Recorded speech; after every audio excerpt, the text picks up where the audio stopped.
Ni gwa wo miji nuortin ka shanga mo shanga wal di kan shanga wal bakel won ko on 20 miji nuor ka jenda de yinak miti ka jube che mar ko nguchu yen wan wi go nguchu beje ne ke wun mi shola kang makane wo ku asale mai wo support tel min jekten kang makane wo ku asale mai wo ku je support de shelar won kono galwa lew iko konji asele mai wo tel mi jekten mi jira mu guje wo jek tel mi jekten ala wo yene den roi chenge da ne shina nyin ka nasir chu yene la do nasir ne de konte ter ga je wo tel ne di wo kortin nasir sha kor cha ter monulo sha kor ter moni jipan gak sha kor ter moni shila la nasir we dan kondia to wun mi shala kang makana te ga shuong wo jen be la do wo asele mai wo iya padi da mane jira mata nyuro mo padi du mane ramya kana dabne ya padi du ko jin mu kuja na stena go awo mi shudor mi shelok ala wo diri jien go dan shudor loktin ala wo baji cholo di baji cholo opposition jira mo whether padi du shewu kuredu net baji cholo opposition so milar kang makana je wo ngan poinde ikona galwa lew itel michi ne goj yene to shwara rodon chut kamda tege shwon ko lara je no keje ko jen poinde ka ji opposition together ai dala jinjel ke Dr. Mashar ajen ai dala jinjel ke wudu shala kang makane even though ko diene wo kana gor yes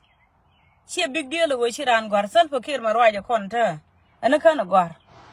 chokon pen no ruwaje kon mane kang makana bo run chang che nasar chang che wo kap ke che jinubu Sudan che kap te ga lwan ko dara korwach tele way mi de yene in sol ka je ke 1 week kang makane gure na party bot ala sele mai wo she party bot che mar ala sel fakir ma yadin mi shiga shonkel kana ne kien kon wuri do kon chongjo muka do kon chongjo asalam aiwo konwori da kon shongjo asele maiwo even though chitaka party nyuri jindwelu de jikani jiran asele maiwo karyang Mashar mi log yene ala wo yen point kun yene da roi no yen pot kan ko pot ganga ganater wude chalo pal e wunaser ani shaka yen kel ka gan Mashar yen no yen Dr. Mashar kano yen pot kang kano yen wude chwala pale cha yen mno yen pot kang yen de la de wo shi kang makane che da la wo an kon galwa lew ete ne ka sele mai wo gwaje je chi yen pot kang nok ko pot kang mno yen e pu kanga yen wo shi pot kang la ran point de shi na sele mai wo shi na de betray yen point kun yen de la shi man pot kang ke community pot kang chi yen ta long wo de yen shonga pot kang de yen wo gwe ni wo gan Mashar te mi din mi chele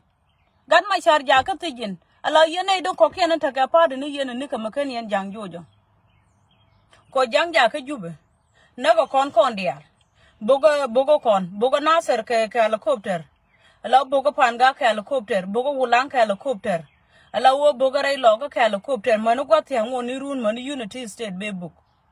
kon yene nun ko ken tin chita kor ga da Mashar tin la different padu ni ku yene nika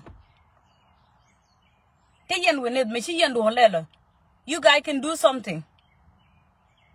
Manupa de nuku no pai create. Yen nika metel melel yenamo. Ko God Mashar cha ku yan duel cha disarm kana neka ala wo cha telwang ala cha te didi yen do kon yen nika. Kon guidun kon de la ja sela mayu.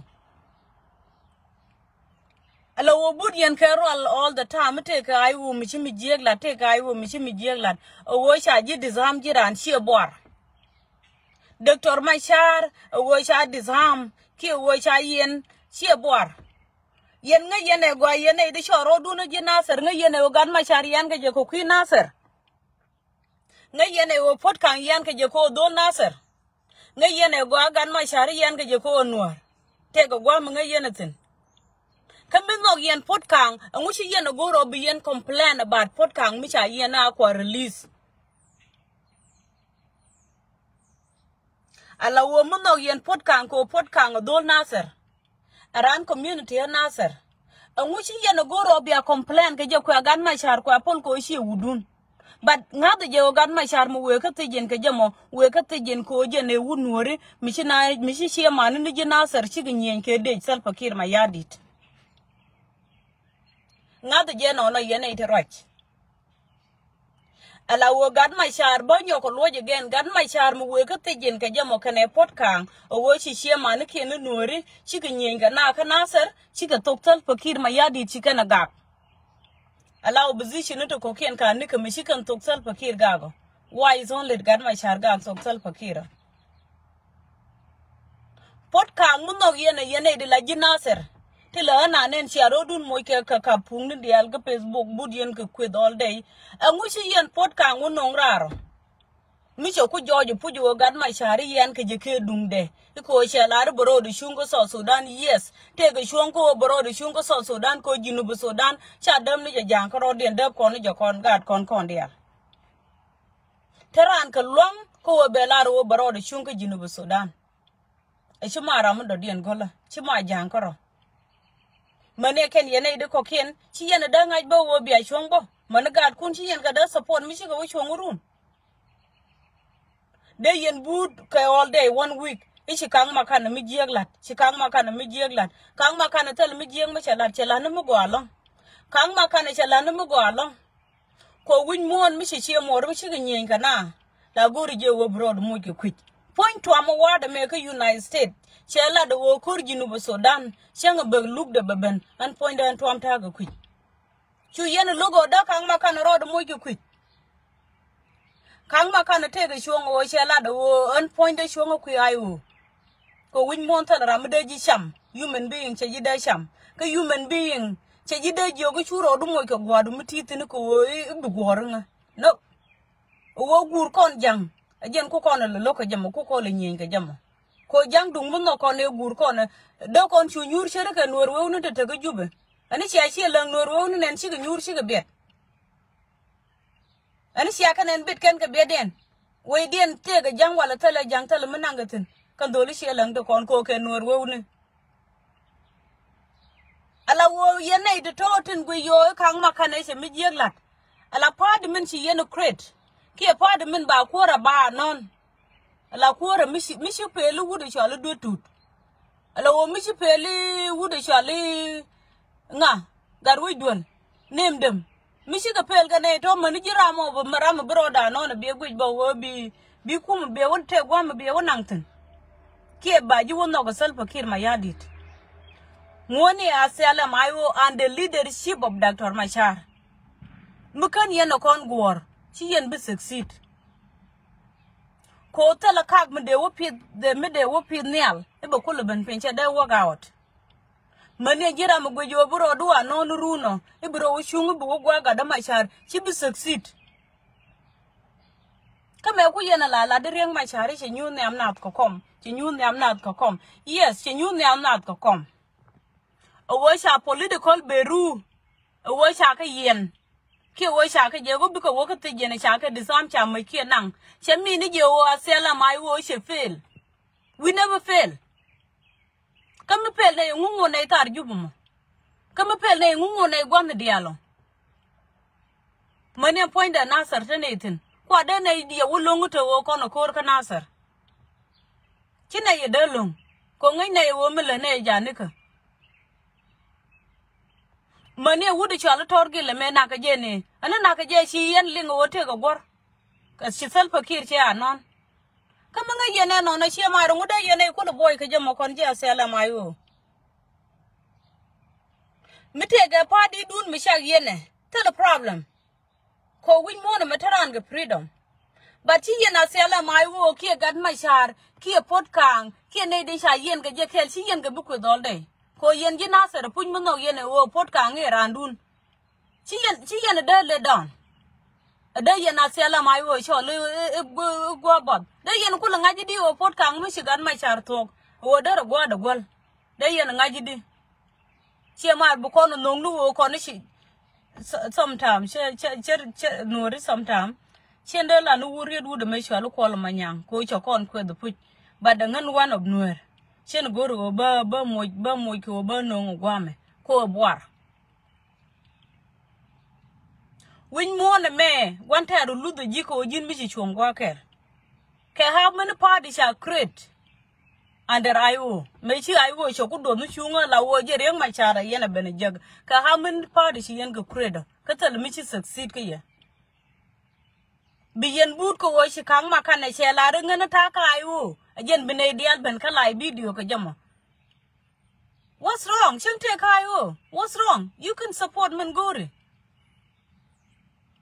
Jira mo dir Menguri menogo koloi do you support talarek. But you can't makane shu jo control ko jene wun metaka gad ka tega dora ka tega shek de. Shu galwale shu jo control ko jen tega gad ka tega shek de. Ala galwale me ran gebe menande shu taka naser. Kel kana gar wo jok. Kani wo che chup komandang chu yen ku jo wo che chup komandang te kai wo territory. Kang makane kana galwale tel mi la ria kam din. I see yen down no no wo e be galwa ga ke kang makane bi ka tagrek. Chi jenda na but ka live video ko jamo. Ka chi jenda na ta ga live video no ni siang la kwa kang ga makane kwa ja ros. Lat ka je wo kang makane ku ju tuk ling ling ni ku ju gor ku ju ngu chi ma no mo ne beri in sol ko kon nore. No mo ne beri bullying ko kon. Kang makane da ko na lot ko jen poinde ti de ri de kon te shi kan galat kana da man tor gile ton che tor gile ton che de kwel du bo ka government no che da lat ka me contribution bo ka ne de gwe yo shi wun mi shwala kang makane je lat wo ngani ngara na yo ko ne de la ji ayo to ne sin we contribute all day ku ne contribute ni sha mi wo bi yena contribute chwari ja contribute da kang makane bine contribute da kon ne de che la ra kon ji ayo dung no one day and one time bi amol ni amda ne de la ji asele mayo under leadership of Dr. Machar whether cha disarm ke kana disarm be bene la kuor ke Junub Sudan whether cha gad Machar cha disarm ke kana disarm be bene la kuor ke Junub Sudan o cha yen bo tel melare ko Mandela me cha yen ke 27 years old anu shwe still shwe barar ka prison etetin ka shwe we shwe barwaj mani yen ba shi yen da ka bugan Machar chan cha yen bo ngude ba barar abe weje Junub Sudan mo be barwaj da loy dandare shwa ngare ko shi kelche jiek telekon morsi kon nore kel karo ada mi che jiek chi win mon che jiek ke chi million che jiek no ko jiran chi jinde perfect ni sha mani share wo ke how many mistake ten chilat ke shankel mun wan ken mistake ni toto wan ken mani jin body ye ngaji mi tege mistake mi chi to ko gan Machar atuo ko shanga do dien mu ko nu nyura senur community ko biko na ngaji gan Machar chi ko na ba boy ki chi ko na binnak ka shirana bu ko de ga tok de chere ka ngat bi ngaji gan nora wa chi nora di alu nyutuno a chi ko nyutun ba gan Machar ba mistake de ba te mu go je wo jin ge mi ka ai wo shi ge ni jin ka ai wo ge ni jin ka nora dial ko ideology jel ka nora dial kel a wo bu nor be ro ke Junub Sudan again ideology jel ka gan Machar mani jin body ye ngaji wo ta ka gat ke ta ka gan muton mu bur we jirun mingi je na mo wo ti ka gan muton mu de wur we jirun mani jin body ye goro gan Machar ba support kon gad mo mu we wur we ba gada an bogo bogoro bogo ba ban wite bolomo ki rule mbe rulo ba gada ba wo succeed in run che ma da kon shu kujino kon wore selpa kid ma yadin malate shungomo che chung che tol ne jal che tol an nge ne nyuri jen ke wheelchair kanu gor ka je ne kien ala muchi social media kon yara jegana social media che kon yara long manera mi shi de kwet be ben kwet che mar shi kor yo wo ko kon man shi kon da la respect de ran chwa kwet yam ne ka Junub Sudan me to kon ko lunu wal ne wo ba wun mi shwala kang ma kan jog jidu ku ji gore chere ka kang ma kan no mo shi insult that the big insult ala wud dan dara par karam dini jen ka ji dorun ke da ji diet bo de jidit wo de jidit chi de gwi ni je wo bi insult di nga je wo an mo wa je wo insult ra mo la wo chero lut kanga di nga je no no nguchi ko lut chi ko na kana la wo chete tin ko kono ya yene dum ko te asela mai wo nga de je wa asela mai wo to ne tin kon jike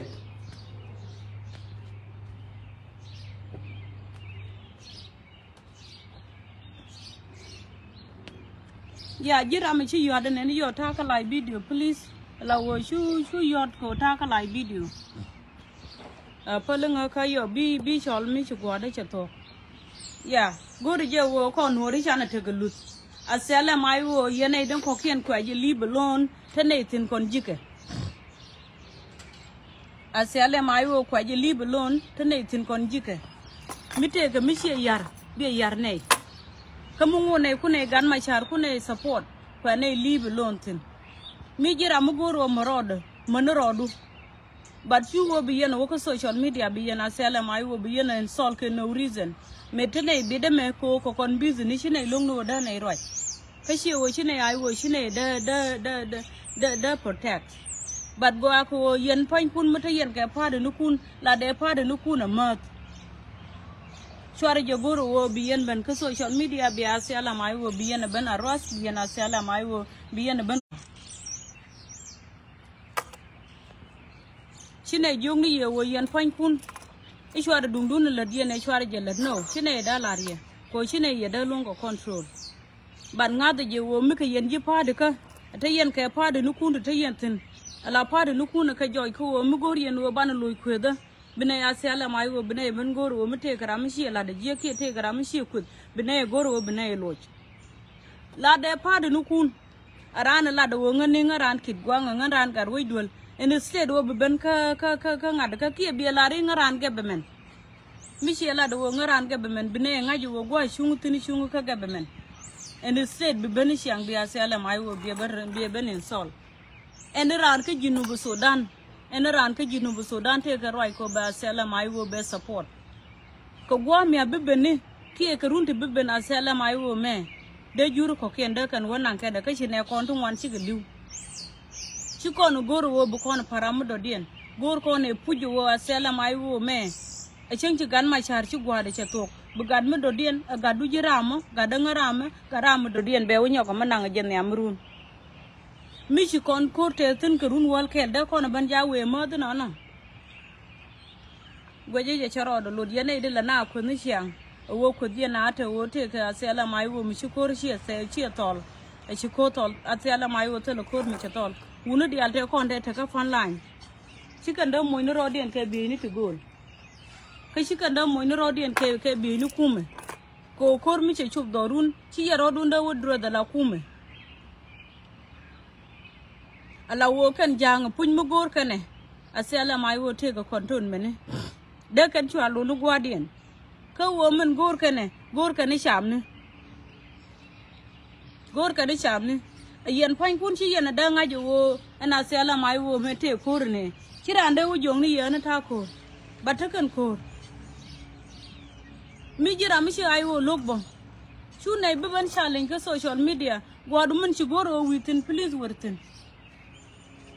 gwadu mun shi no go bu wotin wortin mat ala wo shu bo bi Dr. Machar bi banin sol ke no reason a very innocent man la wo shubo bigan ma shar bi benin sol ke no reason e berin sen man ko gan ma shar kan ye pen kor ya ka te jenata mukan korun kana ban rar ka jamo kana kor kana wo yot kana sel fakir ma yadi kana wo yon mai la wo che dum ga da ma shar yo mi shi a chu pat bo ka jen korun mo la wo da ne chu wo kor awani yen chwara gan ma char chwara je khod bang ke no reason wadu mi chigoro o witino wertin tele ramado dien problem but chine goro bi gan ma char bi ben khod ni chiang chine goro na mo ko ne ideal boot ken kala video shi kang ma kan e riang ma char gor for what and which guro what's wrong with it ka kang ma kan rana yo galwale ngushe gan Machar guro for what ka galwale rana yo Nasser shi we dun we ne dia mission they don't want shi lutin and self determination and toga ja ka Nasser mugor jango yere je tame yere je ko ngai Nasser te ge sur mu bala durun okay kan me shi kan ji wulang ja bar ka rodien ba chana jo bar rodun ko wulang ka ni tame and we kan yur ko wulang because ngai kene wulang te le sur mu tin self determination mi cha tokten ajen boko ka Nasser mugwe yene go yen ga Nasser go yene wo ishine wudu shalo pot kan kuloko yen pan kun mele yen gan Machar ko ni siang ka nga yene wo pot kan nga cha yen win men lo yen pot kan chere ga yen ji Nasser community te la do to wo kan ma kan ne che mi je ga che la de ko che la ta ka ayu kan ma kan te ga shuon ko yen point de ko wudu shalo pot kan ko je support ko randien wude shiro da wuje ne ka parliament ka juba ma ba kulu yena minister dan ani shela da wo ba ji Nasser na gijega shi yana shu ban wunit ni kon point ko kon shelan a mite garanda mi sha da yen chere ke pot kan a shela da wo e won role da ni sha da ngai yen shu da na la fore ramo den ne shu ko re ko ngai ne run mi shi gan Machar to garanda na mo da president ka Sudan mani kan yen shi bisho shi yen ta good credit ka potka ni ko shi potka ngala da won shen kom ga da Machar bina ngai yene goy de suru no mo korode da yen ben boot ko social media la yene wo ite ga wun mi shala kan ma kan mi shi mi jegla kan ma kan tel mi jeg mi chala no mo go ko jen mo jaro da ka kwin mo na me shi dor lele tel ji kwin la ngaji je wo binyen ka tiga kwin mu yitan ci yanda gori je wo ba kor ba tayra wayar mi baro ya dunet ko Junubu Sudan te ko kor da rew ajen gabe men ki ayu yene idun ko ken padu nu kun ka ne ka ko mi ci ben ka sala mayu under leadership of gan Machar tel rambi ji recognize re ga ga lo ja ne ka ani sha wu je ne ko padi de ne so ja ne ka tel ani sha jo ge ne la ran ga be men ja ne ka me shole pal man pin pal ani sha wo ke wudi shole ni albato mun ngai yene wo sha ne kun sha ko wo de yele lungu de yene gorbia kam ni unity kel of asylum iwo and the leadership of Dr. Machar da kon fai ke je mite ga maga yetin yen point kun madarodun of asylum iwo and the leadership of Dr. Machar bia fai ke je kel ala bia ku me sal fakir ma yadi bia jo tega kel ya go balar ne video shuga ji Nasser ke julang ala wo kur me a chwari je goje berizi kur me gor kan landun mun kula le Nasser kene len wula ko ba ko wupit wud janga ajen goromo atamba miche ye joirar che ne kun joy korobo jis kungud yene lad yene wo ko kon ne kuma ne me ne kuma ne me chine riang Machar gur metar ga Junubu Sudan is not about riang Machar ala metar ga Junubu Sudan akam no rekana ja gor je wo bia understand very well ala metar ga Junubu Sudan akam no rekana ja she dung Dr. Machar men wuju nang tin wo nuor ka yen ngaje je gwa wo yen community Nasser min yen ka gan Machar yen ka je ke dung Nasser yen community Nasser ngaje je wo min yen ka gan Machar e dung community Nasser ko gore je wo bi yen lengo gwa ko la yen but ko kwet ni siang la yen but ko kwet gan Machar kwa ka disam ke dung Nasser ko shi ne din ten la shab ne ka Nasser chicken ga be men jogi shi ne jigor she got Rodian protect ko sha ga doan ma je kume of course de ko Rodian protect she akula pai ku ju wo en gan Machar sha wo yen ke dung Nasser she akui ma kang ma kan wo choro do mo ke gwa cho gwa long kang ma kan de ji jogi shi ne ila thank you allow she ko right ke pon before allow some time but allow wo bro mo ke ku ji jira na yo shi ne support ne wala kabine dil shon koro kone de la jia sele mayo gwa puju go jiran jin gudda rodo amuji go kwiddo run mani jin shekbo gwa ko brodo mojo kwijwi dun ci gwa no betadar kang makane wo kan tadar cho gwalong mani yen wunu de yalan ko kende go dong taran kwijin to den mo rodo ko gwan mi jira mo ko gabe men tala ne problem ka je hello brodo bro mat kasal fakir ma yadi ci me ci kang makane je la ka mi jira mala rana yu man rodo kang makane ko kon shi kon goro ba kon control jang ko weidi na barka dal mekane kap there's no need o be a panal be ben kap ko majdin ta ka barka dal kan ka tol cha da ban tol mai weidan kon ji al nil she to ko no mo mi jira mutel ku goro wo bro du moy ku kuch ba ngaji wo ti wunet ka mi jira mu gurga be men of self fakir ma yadi di jin free to go but she goro wo bita kam ni na bilad kulu de shiben kujime mo rodu ko kuch ba ngaji wo ti wunet ala wun metel ku jega gwanu wun metega kuch ka sheng metel ku bo jega gwanu sheng metega kuch ba ngaji wo jin fai nika ba do wo bukula shen ni siang she weather shine ibulon ka me kuna yi lodo gen shine ne di kon jai wo mi jira mi la wo ka shiben shine ibulot bine respect wo jin shungu gwa kel ajen message to do mode goroba kam nyiditen bo ke wunaten bo kala video wo yen chwar ji ay wo chwar ken sol ke no reason podcast mi sia look telerek mani am podcast mu wo barar bo ko jen kan liu ja tega mu podcast mu barar be video nu kun ba ko gwe be ngaji wo jen cha betray ne sia man ni jinasar ko kan wo kan kala video kala ken ai chikang makane ishe dala rate kai wo makang makana te ke roi wo be podcast be protect badene jongi ji jin kang makana chungnu no gwakel ko ngai ne yo loy du che wo riet ramu gwe wo ai wo te ga mu wa shamtin chi wo kwat je ai wo e kuma mu point bot ai wo shi kuma mu point bot a matter of time ko jin bo miti ko wasen wodi ngaji wo wi ti kan dial chi jiken kon nyin before te ga ne du kwa definike ko bikan power jak mani ai wo bo chang cha defeat nda baro do nyoko mi je ro de again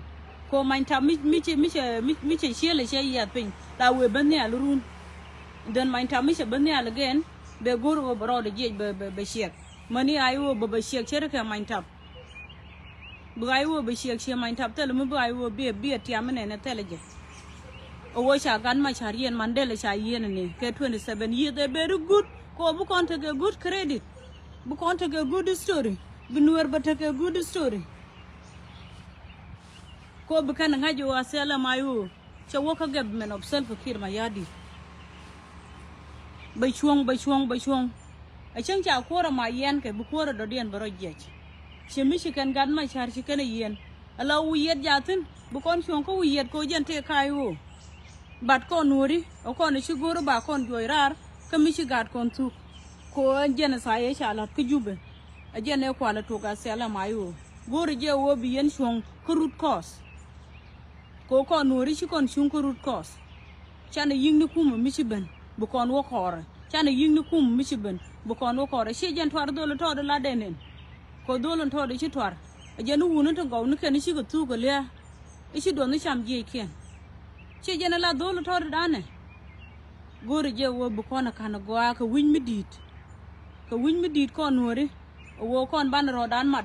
gwa kel ka sele mai wo and the leadership of Dr. Machar bana fai ko lugurun mu we wo ben bulung do kon shek ka jang e changte be juru to koran tame kan juru to lo kana kon jikan tin jika sele mai wo kanori ngan chen de mer wi jo sele mai wo me e de nang jor mu do den chen de wi like that na ga je wo bu ganori je gwal kana ganori ko chan le dan chan je gidene na by all means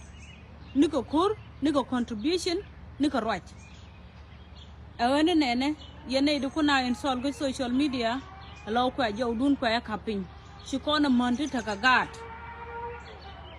ala wo eje to kontine shikona monte taka gat shikona monte taka show ala wo jiran bola lose dignity du and instead wo bi install go social media bi wun mi sherika kang makana bi install bi wun mi sherika galwale bi install anu gweje je chagwa ngay cái giờ phụ vụ cái dân community cái khéo but respect thế là làm thế nuôi vô nè na sợ thế nuôi vô nè thâu ulang cái nuôi vô nè thà cô bạc nuôi vô nè mà nó phản gác thế nuôi vô mà nó bận tiêu thế là qua con nuôi đi al but con này đừng có giờ vô ideology ko wo benur berwe ke jinu bu Sudan chana rodan kap kel bane shong joga da mashar bukan mashar bu kon bu run mi shugwa da to ba gwal gan mu do den mani ga du jin shega mo ke wudu mo bi ngaji wo ga du berwe rew du mu do den tege ni mi la kwan ke jek asela mai wo tege spokesperson ala la be spokesperson da la be ja liebe mi kan spokesperson da kan ben jira mo ke jin nya mo tele jilwan ko biya sela mayo news buka walat ko yo jin dong bina wa kam wrong information ka charo do lo na mo wrong information mo te ga nei de bahat ko dong te ga nei ti telu dong da randu palpin ala gore wo mite ke spokesperson ka sela mayo ko contact ko be ni na sela mayo ala baka ba report ko te ke tourist information inti la ku report jira mo ke take information ni ticha gorbo wo balat lo bro banje buka ban report waje je wo shegwa ka ji asala mayo a take spokesperson ala libi spokesperson ko jen be baka ban wato da mode jen go wato da mode gorbo balat ani shegwa chan but kamal gore je wo kon ji ayo tane tin ala wo shware je na biya gan ma shar biya win sol ke no reason ka yen bo shware jen ko bi yen wo gor biya ne wala jor ala ko ra sha ter ka ngada ka mal mo galan ka captain mala captain ab apana ya ko ra da ne sha ter ka nasar chine dial shi ga wo ko shi ga je nasar ka rotera to chinore dial shi ga wo ko gor je wo ngaji je puju wo en dung nasar ka kon dial bad gor je kang makane chware je gor bi yen ko ke no reason wo she la ren ta kai wo she je la big deal la wo kon dial ta kon kai wo she jen kang makane ko rode she lara man ra me kuji man gan mto be la do ta kai wo jen gwa to de ma la wo tie de bi do dol jang ma to de dan ta runda an die cha tie wo jin kule support nu padi du mu sho wo padi da ai wo an ma ka je gore je video mo gan mto me ta rundi chela de padi ai wo cha jo ko ngu ka jin jang sho wo ai wo ngaji je ko jen the future padi an kuma ne me badak milad gan mto de ngaji je wo be succeed yene dum ko na timbut ko ku ni chiang ke dum ko ite ke wun mi shala kang ma kana mi shi la ro yon kon galwale ko kon ji ai wo yes jira la ngwang na gad gur shi me shi wudu shala ba ngi ret cho ngwang nu wun mi shala reton jen me shi we dan ji reton jila ngwang na gad gur point kang ma kana te ke chuong ko jen da ngwang na da ngwang na galwale won kula commissioner of nasser chware je goro wo yen point kun be ben ko social media law bi yana ben kut gwaje ye chagwa ko kon yen ga di chagwa ko kon ke yen yi di chagwa ko kon jen gwa mo de goro kon ji asale mai wo tane tin manu de ni ko ka tin law wo kon tane tin mi contribution da ne lel tel mi la rega na mo ba chware ye goro bi yana in sol ke no reason jen gwa to do mo boben goro boben loy ne din kwet ko social media te ke wud mi shali kang makana mi shi mi jeng la kang makana tel mi jeng mi chala kang makana mi chala de mugwa ko Trump president Trump chala de ko so Sudan mu gwa de wo ben mu luk de wo ben e bata ka gwa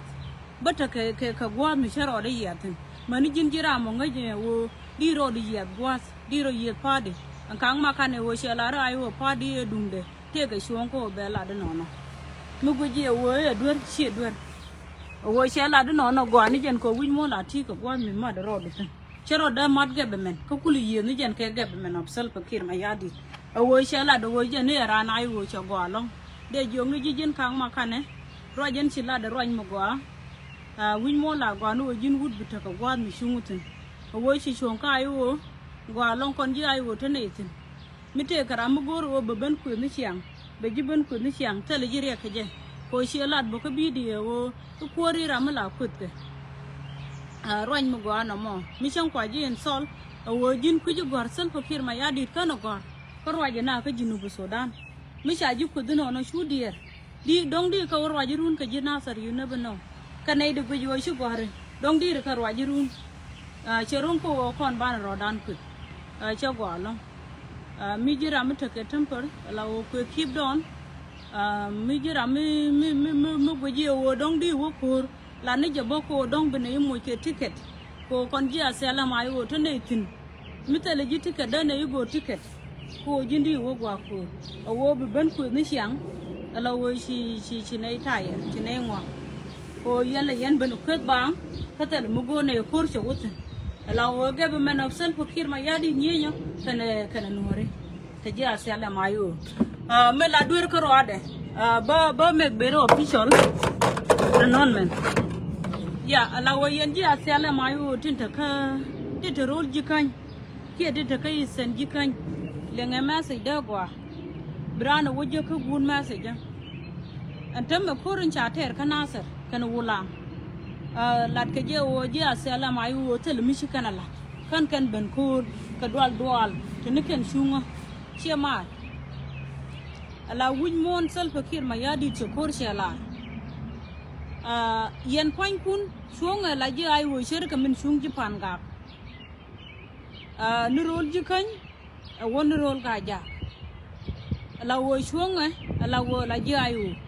binedi la je wire mi biga shunga la wire mi du ko de me chinei te tini chianga kot kana bang kot ke ayu bang bongwo kon ta mi je asela mai wo ni chianga jen wo shi ga dwal kon chinei ngwa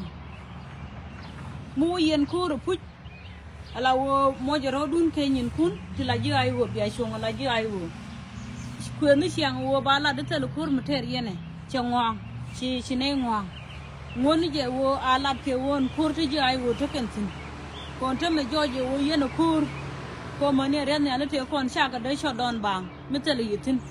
ko ti yin tin cha tang ken cha ga shodon bad gore je wo mo je rodun ko tu la de nyin kun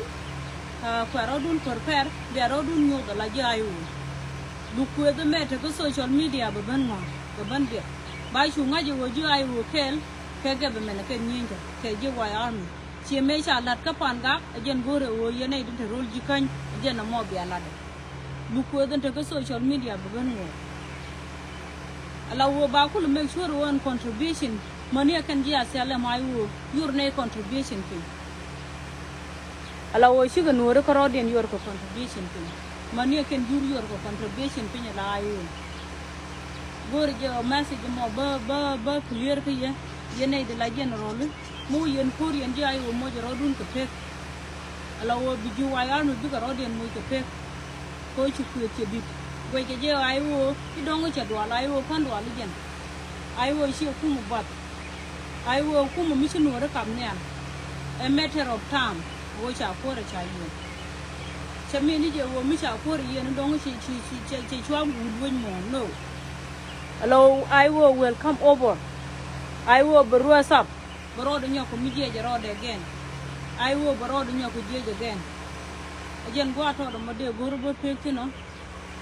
la wo video share je bine kono to ko bu si bu kana wo manu kwara la kwara I will bu kana wo o I will I shungu shongde ala bro do mo ka ga ne ke tele milari ga na mo ala mi ICC bine dia la guje ko ICC mi kan woni self kitin ci je la big deal no mo again go mo de pekti no bi video do ba shongu no again go ato do mo ben goro bo korek wo yene dum kut ka kang ma kan to kut ka kang ma kan tel mi jiek mi chalar la de ni je wo ngan ko na galwa lew ala kon pan ko kon ji ai wo tel mi da ne ko de de mo shi jen le logo ba kang ma kan ba ben kut ke go social media ba la do kang ma kan ne kan go ala ri de mo tel mi la ri tinu wo shero do mo ke pek go no wo jin win mon bro do mo ke pek go mo bi shongten so cho gwa ko dwar ba lel ke ba is not good jen gwa mo de gor ba petino ngan cho la nya joy ni tot ket